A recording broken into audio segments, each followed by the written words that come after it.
Abakozi rero basobanukirwa 5 TV nanone ndabasuhuje nkaba nizeye ko mumeze neza cyane. Uyu munsi rero nkaba nanone ngiye kubaganiriza nk'ibisanzwe kuri za ngingo zacu dukunda kuganiraho zigiye zitandukanye muri bwa buryo bwo kugira ngo musobanukirwe nk'uko iyi channel yacu ari cyo kintu yashyiriweho. Uyu munsi rero ngiye kuganira ku buryo butanu wahuriramo na marayika. Uburyo butanu butandukanye ushobora guhuriramo na marayika. Abantu benshi rero usanga batazi n'uburyo ki bashobora guhura n'abamarayika. Ubundi abamarayika ni ibiremwa by'Imana, Imana yaremye bibasha gukorana natwe kugira ngo ubutumwa bwayo bakatugezaho ubutumwa bwayo ndetse natwe tukabugezaho abandi bantu. Rero abamarayika ntabwo basengwa ahubwo nabo ni abafatanya natwe kugira ngo umurimo w'Imana ukomeze. Rero ngiye kubaganiriza ku buryo butanu ushobora guhuriramo na marayika. Ese waba warigeze uhura n'umumarayika? Yes. Rero aka kanya noneho ngiye kubaganiriza neza kugira ngo mubashe gutahura uburyo ki ushobora guhura na marayika. Mpere ku cya mbere avuga ngo marayika, ubundi umumarayika ashobora kuza mu isura y'abantu, mu isura y'umuntu usanzwe, kubera ko niba usomye no mu Baheburayo igice cya 13 umurongo wa 2 naho havuga uburyo ki abamarayika bashobora kwirekana nk'abantu basanzwe, umugenzi, umuntu uje kukugoboka cyangwa se nk'umuntu usa n'uhanyuze gusa ariko wenda ni intumwa y'Imana. Yes. Kubera bavuga ngo mwibuke kwakira abashyitsi kuko hari bamwe bakiriye abamarayika batabizi. Urumva ko ahangaha abamarayika baje nk'abantu, biziye nk'abantu basanzwe, baje mu ishusho y'umuntu. Kabiri, ikindi bashobora kuza mu nzozi cyangwa se mu ibonekerwa cyangwa se mu iyerekwa. Ushobora kuryama ukarota cyangwa se ukerekerwa mu nzozi ibintu runaka rwose ugasanga izo nzozi zajemo n'amayerekwa, wavuganiyemo na marayika. Marayika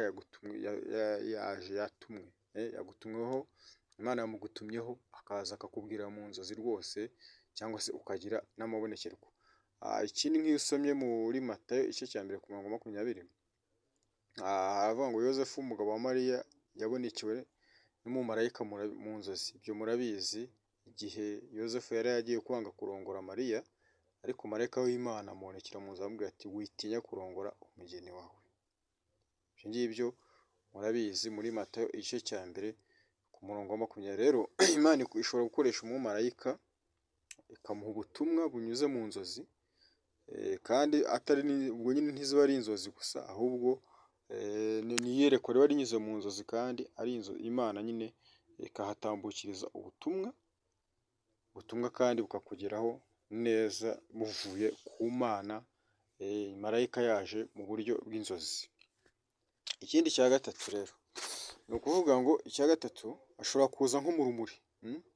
Ashobora kuza mu rumuri rwose rutangaje, akaba ariho yigaragariza, ugasanga mu by'ukuri aje mu buryo butandukanye. Urabona iyo usomye nko muri Luka igice cya 2 umurongo wa 9, Luka igice cya 2 umurongo wa 9 havuga ngo nuko marayika w'umwami Imana ahagarara iruhande, ubwiza bw'umwami burabagirana bugota impande zose, bagira ubwoba.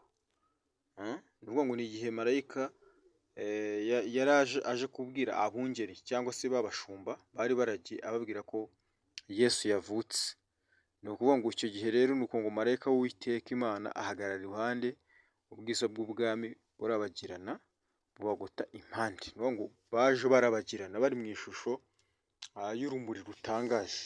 Ubwo bwiza, ubwo rumuri rutangaje, ni ukuvuga ngo ubwo bwiza bwaraje burabagota, hanyuma ababwira iki? Abagezaho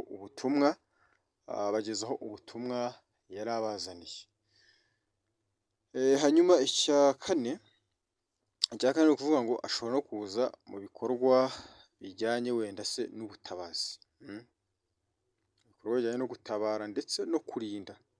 Marayika ni ukuvuga ngo ashobora kwigaragaza akaza nk'umutabazi, akaza mu bikorwa byo gutabarana ndetse akaza no kukurinda. Reka wenda ibi nabyo tubanze turebe, turabisanga mu byakozwe n'intumwa, ibice wenda 12, byakozwe n'intumwa ibice 12 umurongo waho wa 7, aravuga ngo nuko marayika w'umwami Imana ahagarara aho, umucyo waka mu nzu, marayika akoma Petero mu mbavu, aramukangura ati byuka n'ingoga, iminyururu umuva ku maboko iragwa. Urabizi ni igihe Petero yashakaga kwicwa na Herode, marayika noneho akaza akamukiza. Urumva marayika ahangaha yigaragaje nk'umutabazi.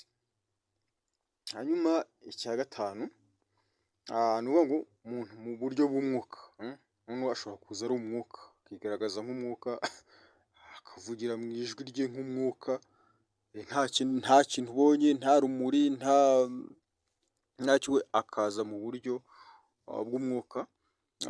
Nk'icya mbere urabona uburyo ki yatabaye cyangwa se uburyo yafashije Daniyeli, usomye nka Daniyeli ibice 10, umurongo wa 13 hatubwira ko hari marayika